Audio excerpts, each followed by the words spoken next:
The courtroom was filled with quiet whispers as the judge read the sentence. The man standing in front of him didn't flinch. He just stood there calm and still, as if the words floating through the air weren't meant for him.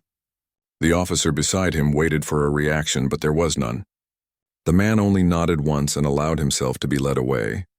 He had been accused of a crime that shocked everyone who knew him. The evidence looked solid, the witnesses seemed sure, and the jury didn't take long. But the truth was much deeper than what anyone could see. He had been in the wrong place at the wrong time, and someone had made sure that the blame landed on him. He didn't argue when the cuffs clicked around his wrists. He didn't shout his innocence or fight against the guards. He only said softly, "It's fine. Time will tell."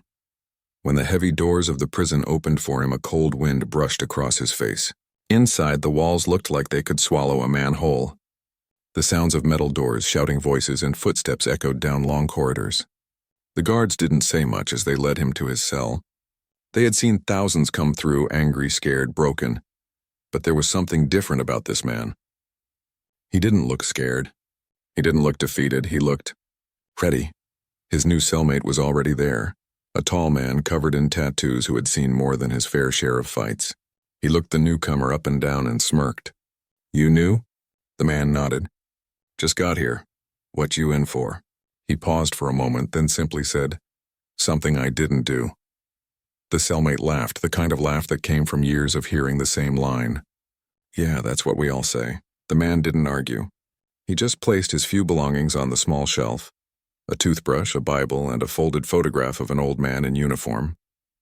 Then he sat quietly on the bunk, eyes closed, breathing slowly, like someone who had trained his mind to stay still even in the loudest places. Days turned into weeks. He followed the same routine: early mornings, head counts, meals, and long hours in the yard. He didn't talk much, didn't pick sides, didn't get involved in the small prison politics that ruled the place. He spent his time reading, doing push-ups, and writing in a small notebook he carried everywhere. At first, the other inmates didn't notice him much. But slowly they began to wonder about the quiet man who never got angry. He didn't join the gangs, didn't ask for protection, and yet no one could quite figure him out. One afternoon in the cafeteria, a younger inmate bumped into him, spilling his tray. The room went silent for a second, waiting for a reaction. But instead of shouting or fighting back, the man simply helped the younger one pick up the food from the floor and said, "It's all right." That small act confused everyone. In a place where respect was earned through strength, he had chosen calmness. Some thought he was weak. Others began to sense something else, something controlled, quiet, and dangerous. Even the guards talked about him. "That new guy, he's different," one said during a smoke break. "Doesn't act like the rest. Carries himself like a soldier." They were right, but they didn't know how right. He had once been part of something that most people only saw in movies, a special forces unit that didn't exist on paper. He had trained in deserts, jungles, and mountains. He had learned how to move unseen, how to stay alive when no one else could. But that was a lifetime ago. Now he was just another number in a gray jumpsuit. One night, lying on his bunk, he stared at the ceiling and thought about how everything had changed. The mission that went wrong, the friend who betrayed him, the false evidence that sealed his fate. It all played in his mind like a quiet film. But instead of anger, he felt something else, patience. He had seen worse. He had survived worse. In the yard, he would walk in slow circles, watching everything. Who talked to who? Which guards looked the other way? Which inmates kept knives hidden? He saw the small details no one else did. He was always alert, but he never showed it. One day, a group of men sitting by the fence started whispering about him. They were part of a prison gang that controlled most of the yard. Their leader, a broad man with scars across his face, didn't like the idea of someone walking around without fear. He told his men, "He thinks he's better than us. Let's see how calm he stays when someone tests him." Word spread quickly. The quiet man would soon be challenged. Some inmates warned him, but he just nodded. "Thank you," he said, "but don't worry." That night, while others played cards or argued, he sat by the small window of his cell, looking at the moonlight falling on the floor. His cellmate asked, "You heard what they said?" "They're coming for you," he replied softly. "Yes, I heard." "Aren't you scared?" He shook his head. "Fear is a choice. I learned a long time ago not to give it power." The cellmate didn't know what to say. Something about the man's voice carried a strange calm, like he wasn't just talking but remembering.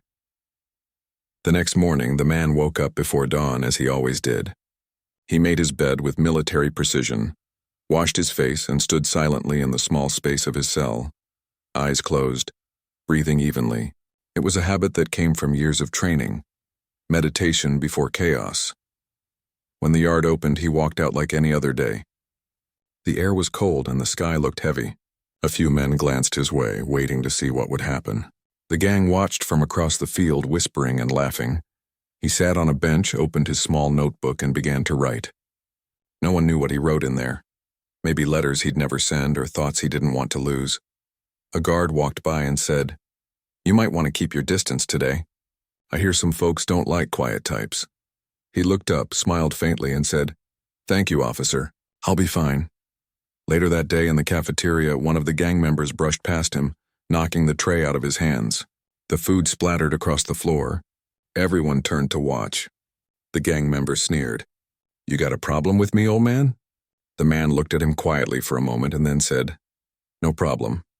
Accidents happen." He picked up the tray and walked away. The gang laughed. "Yeah, that's what I thought," one of them said loudly. But what none of them saw was how his eyes scanned every single one of them, memorizing faces, movements, and small tells. He wasn't afraid. He was preparing. That night, the leader of the gang decided that the next day would be the time to send a message. The word spread. The quiet guy would be jumped in the yard. In his cell, the man didn't seem worried.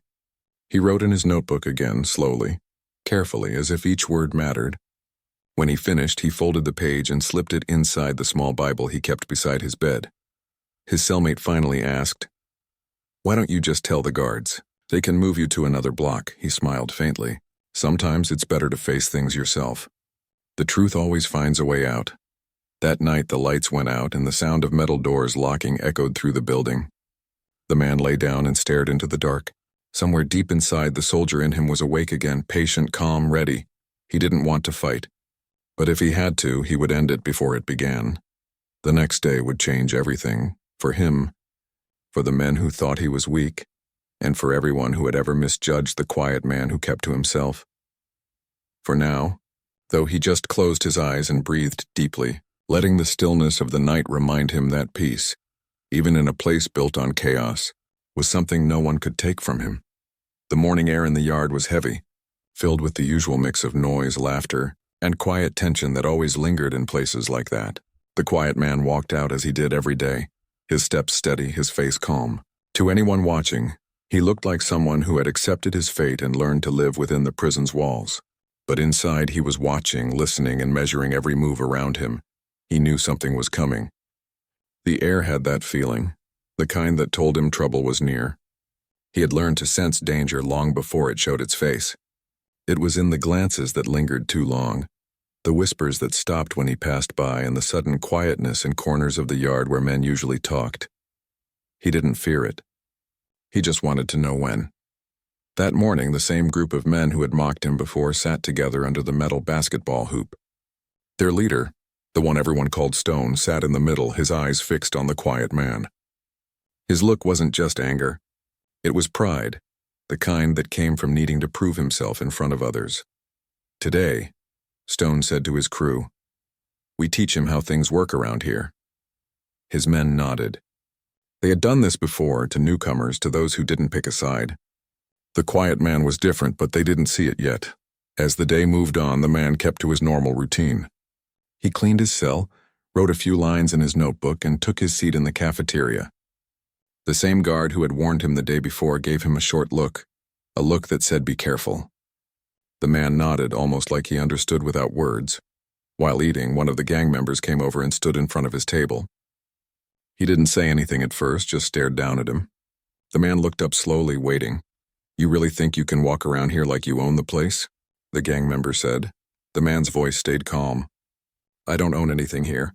I just mind my business," the gang member smirked. "Maybe your business is my business now." The man placed his fork down gently and looked him in the eyes. There was no fear, no challenge, just calmness, and that made the gang member even angrier. He wanted a reaction, but there wasn't one to get. He leaned closer. "You'll learn. Everyone does." Then he walked away, laughing loudly, making sure others saw it. The man finished his meal quietly, stood up, and walked out. Later that afternoon, the guards announced yard time. Everyone poured out into the open space, a wide concrete area surrounded by tall fences and razor wire. Some lifted weights, others played cards or walked in circles. The man took his usual place on the far end, near the edge of the fence where he liked to read or just think. Stone and his men were already there, pretending not to notice him. But he knew. He could feel their eyes on him. He sat quietly on the bench, his small notebook in hand, writing a few words. His cellmate walked by and whispered, "They're coming today." "You sure you don't want to tell the guards?" He looked up and gave a faint smile. "It's all right. I'm not looking for trouble." "Yeah," the cellmate said nervously. "But sometimes trouble finds you." The man didn't answer. He just closed the notebook and stood up, stretching his shoulders slightly, small movements that most people wouldn't notice. But to someone trained to read the body, those movements meant preparation. Minutes later, Stone began walking toward him. His men followed, spreading out slowly like a pack of wolves circling their prey. The rest of the yard sensed what was about to happen. Conversation stopped. The clinking of weights faded and eyes turned toward them. Stone stood a few feet away, crossing his arms. "You think you can ignore me forever?" he said. The man looked at him. "I'm not ignoring you. I just don't have a reason to talk." Stone took a step closer. "You got a reason now." The man sighed softly, almost disappointed. "You don't want to do this." That sentence made Stone laugh, a deep laugh that made his men grin. "You hear that?" he said, turning to them. "The quiet man thinks he can tell us what to do." He pushed the man hard in the chest. The shove would have made most people stumble, but he didn't move an inch. He just looked down at Stone's hand, then back into his eyes. "I said," the man repeated calmly, "you don't want to do this." The other men took that as a challenge. One of them swung first, a wide, heavy punch aimed at his head. It never landed. In less than a blink, the man turned slightly, caught the attacker's wrist and moved it downward. The attacker's own momentum flipped him off balance, sending him to the ground. The move looked effortless. Before anyone could react, another man lunged at him from behind.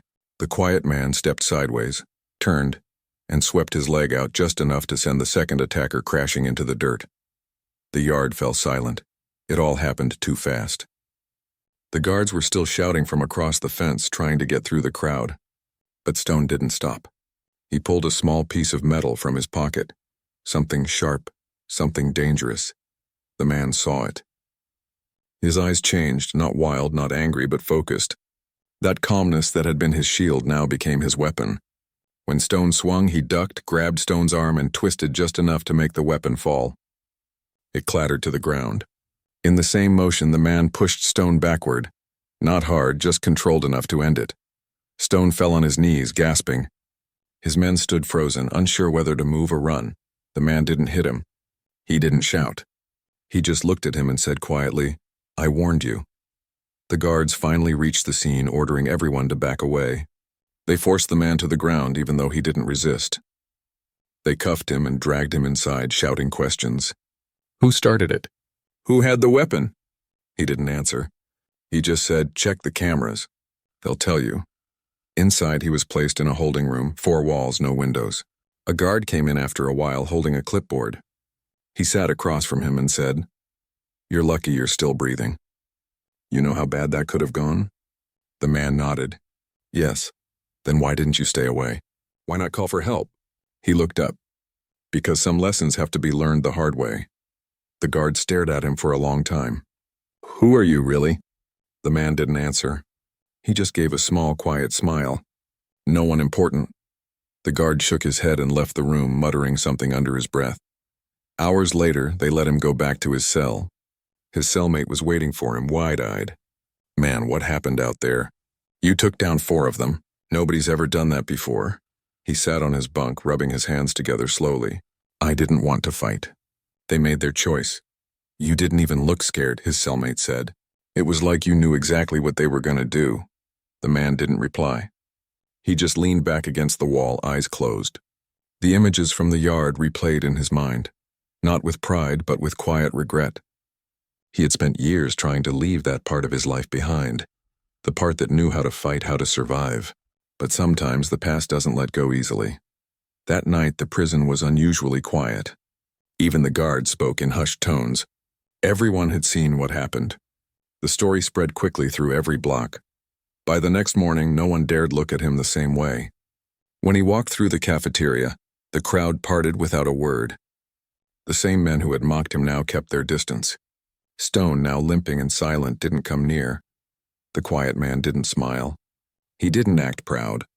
He just went back to his table, opened his notebook, and started writing again as if nothing had happened.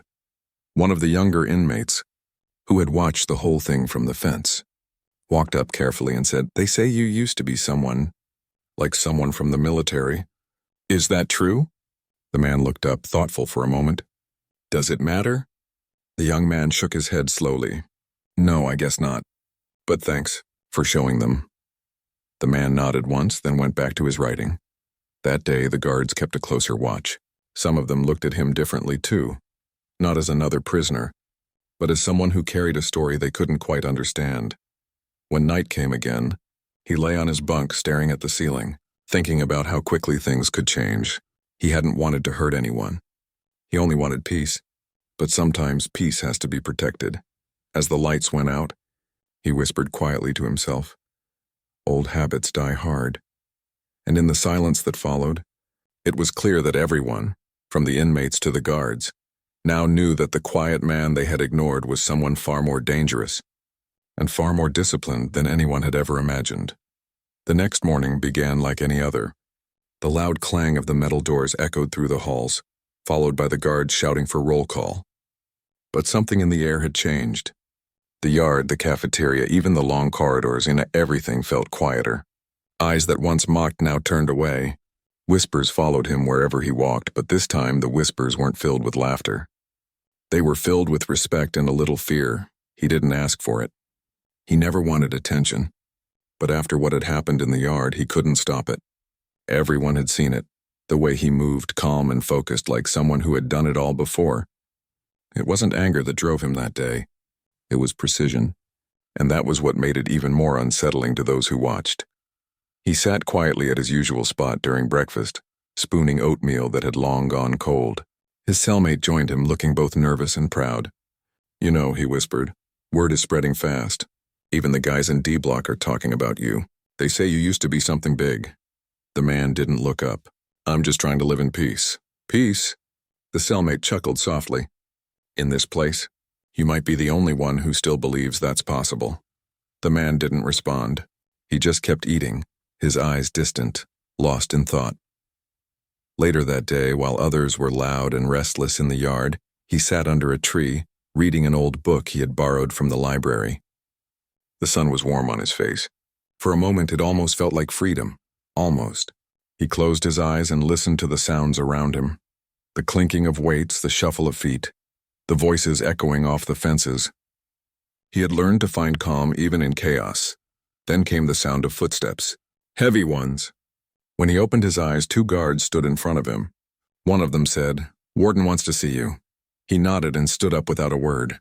As they led him through the corridors, inmates peeked through their cell windows. Everyone wondered what was happening. It wasn't normal for the warden to call for an inmate personally. When they reached the office, the warden was sitting behind a large desk stacked with files. He was an older man, stern but fair, the kind who had seen everything that could be seen in a prison. He gestured for the man to sit. "I've heard a lot about you these past few days," the warden said, studying him carefully.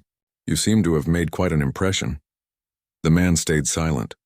The warden continued, "I saw the footage from the yard.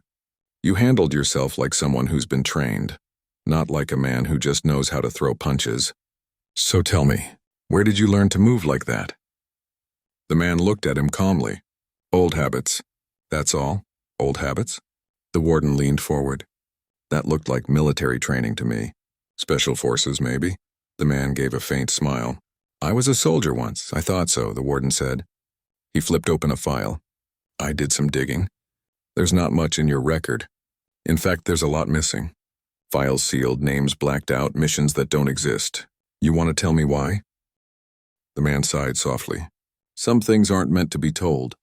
The warden sat back in his chair. "You know, I've seen tough men come through here.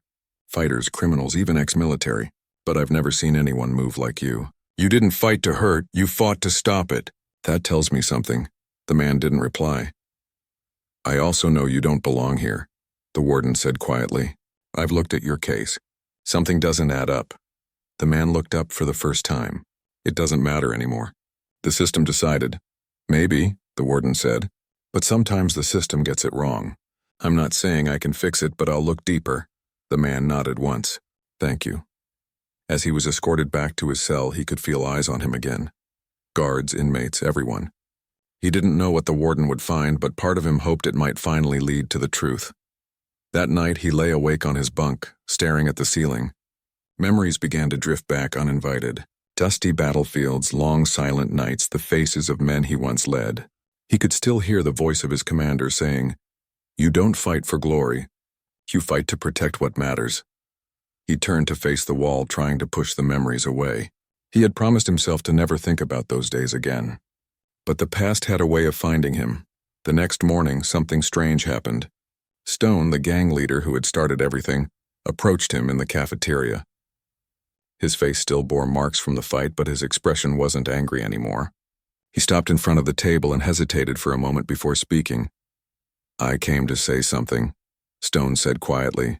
"I was wrong." The man looked at him calmly. "You don't owe me anything." "Yeah, I do," Stone said. "I judged you without knowing who you were. You could have destroyed me that day, but you didn't. You stopped. You showed restraint. Nobody does that in here," the man nodded. "Fighting never fixes anything. You'll learn that someday." Stone shifted uncomfortably. "I already did." He paused, then added, "If you ever need anything, I got you." The man gave a small nod. "Thank you." When Stone walked away, whispers started again, not of fear, but of something else. Respect. It wasn't often that someone like Stone apologized to anyone. Later that day, one of the guards called his name again. "Warden wants to see you, now." He followed, quiet as ever, wondering what this was about. When he entered the office, the warden wasn't alone this time. Another man was sitting beside him, dressed in a plain suit, eyes sharp, with the calm authority of someone who'd seen too much. The warden gestured toward him. "This is Mr. Cole. He's from the Department of Defense." The man froze slightly, though his expression didn't change. "Defense?" he asked. Mr. Cole smiled faintly. "You probably don't remember me. But I remember you. We worked on the same operation years ago. You were one of the best." The warden leaned forward. "You see, I told you something wasn't right about his case." Mr. Cole nodded. "It's complicated. He was part of a classified unit. His records were sealed for security reasons. But it seems someone used that to their advantage when he got accused. With no open record of his identity, it was easy to frame him." The warden looked at the man. "You hear that? You were set up." The man looked down at his hands. "I knew something wasn't right, but there was no way to prove it." Mr. Cole said quietly, "We're reopening your case. I can't promise how long it'll take, but we'll dig until we find the truth." The man took a slow breath. "After all these years?" "Why now?" "Because," Mr. Cole said, "some debts never stay buried." The man nodded. "Then let's hope justice still exists." After they left, the warden stood by the window, watching as the man was escorted back to his cell. He whispered to himself, "He doesn't belong here." He never did. Back in his cell, the man sat on his bunk, silent. His cellmate asked, "What happened?" "You look like you just saw a ghost." He gave a small, tired smile. "Maybe I did. Maybe it's my past catching up." The cellmate frowned. "So is it true? You were in the army or something?" "Something like that," he said softly. "But those days are gone. Then why didn't you tell anyone?" He looked up, his eyes calm but heavy. "Because sometimes silence keeps you safer than truth ever can." For the rest of the evening, he sat quietly, staring at the folded photograph he kept by his bed, the same one he had carried since day one. It was old and worn, but it reminded him of why he fought, why he survived, and why he never gave up hope. Outside, the sky turned dark, and rain began to fall, tapping gently on the small barred window. He closed his eyes, listening to the sound. For the first time in a long while, he felt something he hadn't felt in years. The faint spark of hope. He didn't know what would happen next or how long it would take. But he knew one thing for sure. The truth had started to surface. And when it did, The world would finally know who he really was, and not a criminal, not a victim, but a man who had once stood for something greater than himself. As the lights went out and the sound of rain grew louder, he whispered a small prayer into the darkness, not for revenge, not for anger, but for peace. Because peace was the only thing he ever truly wanted. The following days were different. The quiet man walked through the corridors of the prison with the same calmness he always had, but now the air around him had changed. Inmates who once ignored him or mocked him now looked at him with a mixture of curiosity and respect. Even the guards seemed to watch him more closely, some with caution, others with admiration. He didn't let it bother him. He didn't ask for attention or respect. He only continued with his routine, reading, writing, walking the yard, and observing. But everywhere he went, people whispered. His name, though he had never introduced himself beyond the small roll call, was starting to carry weight. Stone, the gang leader who had attacked him before, had become quieter, more careful. The man noticed it immediately. Stone still had a presence, a loud, demanding energy, but it had softened. He no longer approached with aggression. The quiet man could see him calculating every move now, always thinking twice. It was during breakfast that things began to change more openly. As he ate, a guard approached him quietly and handed him a small envelope. There was no name on it, no note, just the envelope. He opened it carefully and found a single piece of paper inside with a message. "Meet me in the yard after lunch, alone." He looked around but saw no one watching. Curiosity stirred within him, but he didn't feel fear. He simply nodded and folded the note carefully, slipping it into his pocket. He knew that whatever awaited him wasn't a threat, at least not the kind he couldn't handle. After lunch, he walked to the yard, just as the note had instructed. The yard was empty at first, except for a few inmates playing basketball at the far end. Near the fence, someone was waiting. It was Stone. The man stopped a few feet away. Stone didn't rush him. He didn't raise his voice. He simply nodded toward the man and said quietly, "I wanted to talk." The quiet man tilted his head slightly. "About what?" Stone hesitated. For a moment he looked uncomfortable, unsure of how to speak. "About what happened. Before the fight, I wanted to say something." The quiet man listened patiently, his expression unreadable. "I was wrong," Stone continued. "I didn't understand you. I thought you were weak. I thought I could scare you. But what you did? It wasn't just skill. It was control. You could have hurt me badly, but you didn't. You stopped when it mattered." The quiet man nodded once. "Control is more important than strength. Some people never learn that." Stone looked down at his feet, then back up. "I'm done trying to prove myself to people. I see now. I don't want to be like that anymore." "Not around you."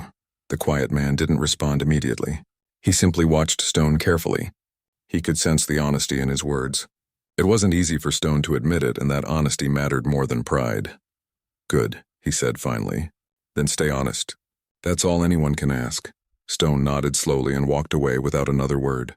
The quiet man watched him go, feeling a strange mix of relief and curiosity. Something was shifting inside the prison, not just in the men around him, but in the air itself. Later that afternoon, the warden and Mr. Cole returned. They had more news, and it was the kind of news that could change everything. "You've caused quite a stir here," the warden said with a faint smile. "But we're not just talking about your actions in the yard. We've started to uncover the truth about your past. The Department of Defense is reviewing your case. They're pulling files, checking records, confirming everything." The quiet man remained calm, but inside, a small spark of hope ignited. Years of waiting, years of being misunderstood, and finally, someone was looking at the truth. Mr. Cole leaned forward. "You were set up. Someone took advantage of the fact that your service was classified. They thought no one could prove anything against them. But we're close to correcting that mistake. Soon the world will see the truth." The quiet man nodded quietly. "I've waited a long time for that. I just want it to be done right." "It will be," Mr. Cole said. "And when it is, you'll finally be free." The following days were filled with a strange mix of tension and calm. Word of his past had not yet spread through the entire prison, but enough people had heard to change the way they treated him. Inmates who had once been hostile now approached him with caution, and some even with respect. Guards no longer saw him as just another prisoner. In the yard, the quiet man noticed small gestures, a nod from a usually rough inmate. A handshake from someone who had never spoken to him before. It was subtle, almost invisible, but it spoke volumes. Respect was earned here, and he had earned it not through anger or violence, but through restraint and discipline. One evening, as the sun began to set, he sat by the small window in his cell, writing in his notebook. He thought about the journey that had brought him here, the mistakes, the betrayal, the years of service, and now the long wait for justice. Each word he wrote was a reminder that he was still human, still capable of hope, still able to see the light even in a place built on darkness. A guard came by to check the cells and noticed him writing. He paused for a moment. "I don't know what you've done," the guard said quietly, "but I can tell you've changed something here. People respect you, even the worst ones." The quiet man looked up and smiled faintly. "Respect is earned, not demanded. They'll figure that out eventually." As night fell, the prison grew quieter. The usual shouts and clangs faded, replaced by the soft hum of fluorescent lights. The quiet man lay on his bunk, staring at the ceiling. For the first time in years, he felt the stirrings of something he hadn't felt in a long time. Anticipation. Not fear, not anger, but anticipation for what was to come. The next day, a few new inmates arrived, unaware of the reputation that had begun to grow. They eyed him cautiously, sensing something different but unable to put it into words. He ignored them, keeping to his routine, walking the yard, reading and writing. Later that morning, Stone approached him again, though this time not with hostility, but with a question. "Do you think it'll change anything?" The quiet man looked at him. The truth always changes things. Not immediately and not for everyone, but it does. People can't help but notice when reality doesn't match what they believed. Stone nodded thoughtfully. "I guess I have to believe that. I never thought I'd say this, but thanks for everything." The quiet man gave a faint smile. "Don't thank me for doing what's right. Just live it yourself. That's enough." Word of his actions and his past continued to spread through whispers and quiet conversations.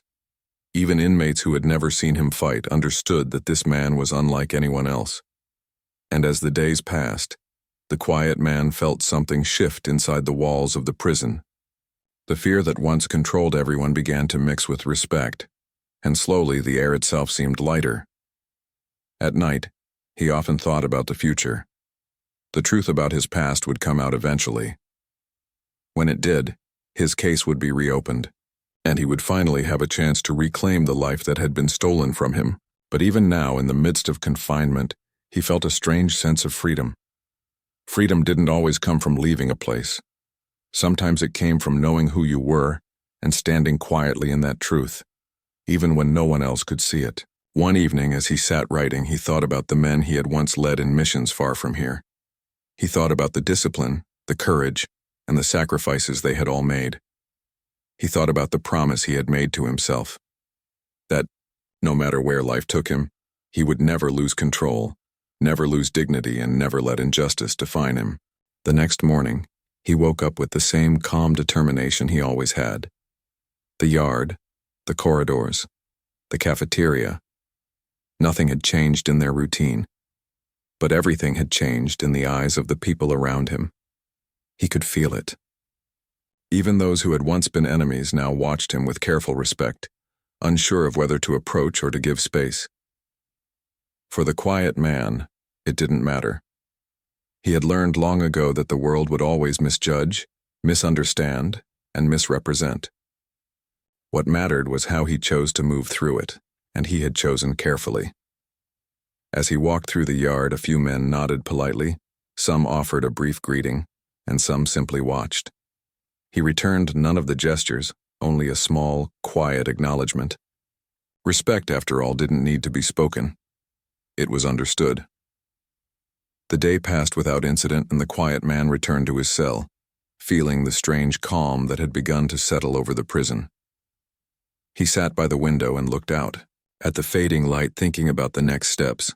Not for revenge, not for recognition, but for truth. The truth would come. And when it did, nothing would ever be the same. That night he closed his notebook and lay back on his bunk.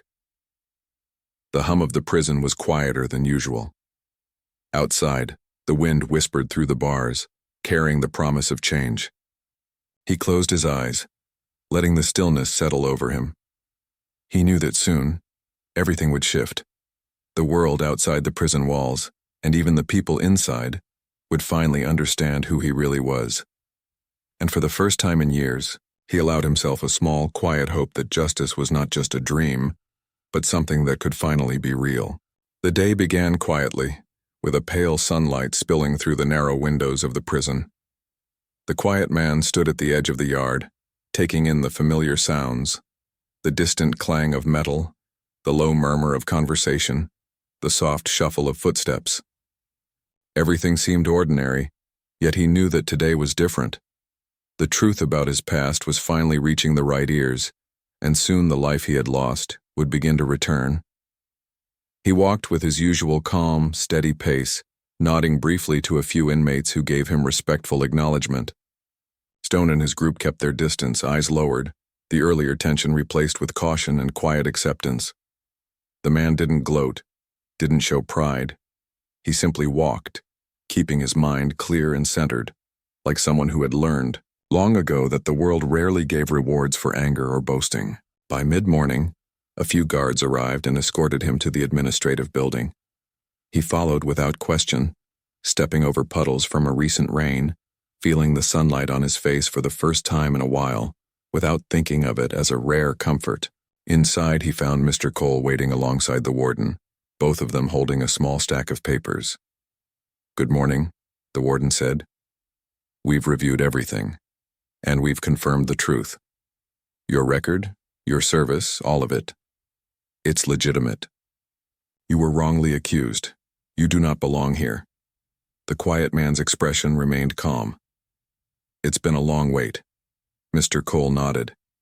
"Yes, but sometimes truth takes its time. We've cleared the paperwork, and today you'll be released. Legally, officially, free to leave." For a moment he simply looked at them, taking in the weight of the words. Free. A simple word, yet it carried years of stolen time, frustration, and patience. He had learned to survive behind walls and bars, but now the walls were finally crumbling. When they led him back to the yard for the official departure, inmates stopped what they were doing. Whispers spread quickly. The quiet man, the one who had walked silently among them, who had faced attacks and ridicule without retaliation, was leaving. And no one could ignore it. Stone, standing apart from his group, approached slowly. His expression was serious, respectful, and perhaps a little ashamed. I just want to say thank you," he said quietly, "for not letting the past control you, for showing me there's a better way. I didn't understand before, but I see it now." The man nodded. "You've learned something important. Keep it. That's enough." No one else spoke. The yard seemed suspended in a quiet tension as everyone watched, realizing that this man had walked through fire and emerged without hatred, without a desire for revenge. That was the real power he carried, more than any skill or training could offer. The guards opened the gate and a warm rush of air greeted him. The world outside the prison walls seemed almost unreal. The sounds of cars, distant voices, birds singing. It was loud and bright and free in a way he had not experienced in years. He stepped out carefully, taking it all in, letting the sensation of freedom sink deep into his bones. For a moment, he stood at the threshold, feeling the weight of everything he had endured. Every step, every fight, every moment of quiet patience had led to this. He didn't feel triumph, not exactly. He felt calm, collected, and most importantly, at peace. As he walked toward the waiting car that would take him to a temporary safe location, he thought about the life he had once known. The missions, the challenges, the discipline that had shaped him, it was all a part of who he was. But the man he had become in prison, tempered by patience, observation, and control, was equally important. He was not just a soldier, he was a survivor. And now, he could finally exist as both. On the way out of the prison, the officers who had overseen him gave him quiet nods. He had earned their respect not just through skill, but through integrity, through a steady calm that had resisted the chaos surrounding him. Even in confinement, he had maintained his dignity, and that dignity had not gone unnoticed. The car ride was silent for a long stretch. He stared out the window, watching the world pass by. A world that felt both familiar and foreign. Small. Things caught his attention. A bird landing on a fence, a tree swaying in the breeze, children playing in the distance. The freedom to observe, to exist without fear, was something he had almost forgotten. Eventually, Mr. Cole spoke, breaking the silence. "This is only the beginning. We'll make sure your name is cleared completely. The people who framed you will face consequences, and your service will be recognized publicly when possible." He nodded. "I'm not looking for revenge. I just want justice and to move forward." "Good," Mr. Cole said. "You deserve nothing less." When the car stopped at the temporary safe house, he stepped out and breathed deeply. For the first time, he felt the warmth of freedom settle inside him fully. It wasn't just the absence of bars or walls. It was the return of choice, of autonomy, of life. He could walk anywhere, speak freely, and make decisions for himself again. The world was open, and he was ready. Inside the safe house, he found simple accommodations: a small room with a bed, a desk, and a window that looked out onto a quiet street. It was modest, but it was his space. No one would disturb him here. No one would judge him for his past, and no one could force him into a life that wasn't his own. He sat by the window and watched the sunset, thinking about the people he had met in prison. The men who had once been hostile, the guards, even Stone.